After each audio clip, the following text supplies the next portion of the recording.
Well, I just wanted to say that I am so excited by the fact that Taos 20, this 20th year celebration, is going to take place in Taos, Mexico. It's like a culmination of 20 years of people coming together and creating and sharing and generating new ideas and generating inspirations and building forward so that now there are people coming, I think, from 18 countries Yeah, yeah. into this mix to celebrate the past and to create the future.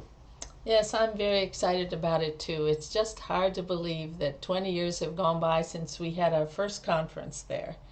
But it's interesting how many of the good ideas and the inspiration and the fun and the success we had then just keeps coming at us again and Yeah, again. yeah.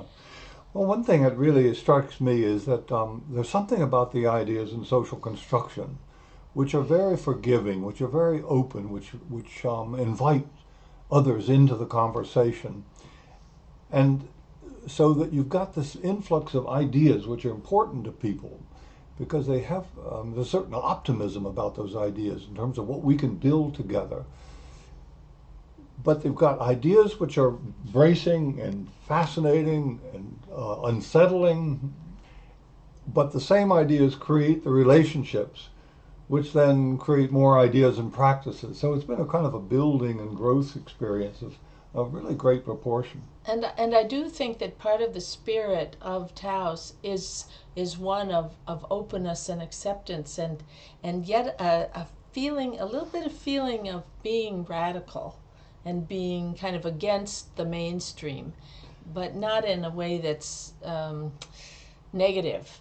It's more of a positive anti-mainstream Yeah. kind of Well, I mean, if you experience. if you sort of look at this in a broad perspective, it's like constructionist ideas really challenge about 300 years of tradition. So Mm-hmm. in some sense, they're like an irritant. But if you really understand them properly, they're not negative. They're merely trying to say, look, let's not accept our traditions unquestioningly. And what we can do is to think creatively about other possibilities if we can collaborate, have the kind of dialogues which will allow us to create conceptions and practices that are alternatives to accepted truths, accepted values, accepted traditions. One of the things that's exciting is that people can be in any walk of life and join together with anybody else and learn new things, new ways to think about their own worlds. Yeah. And so anybody who comes to a conference goes away with a rich potpourri of possibilities that they may have garnered from people who are Yeah. otherwise Yeah. so distant from them in their Yeah. everyday lives. It's like watching people come in from organizational change, from education, from therapy, from medical work, and from legal studies, from peacemaking, from community building, from social work, from counseling, you name it. And they learn from each other. They Religion? realize, hmm? Religion? Did you say religion? And religion, yeah, Yeah. and learn from each other and grow as a result of that. And I think that has a lot to do with what we hope for the future. Yes, I think so. And I think part of the conference is to build the future as well as to celebrate our past. One thing that's happened in the 20 years that is worth mentioning, I mean, we have developed educational programs. We have, I don't know how many books we've published. There are now almost 60 PhD students we've graduated.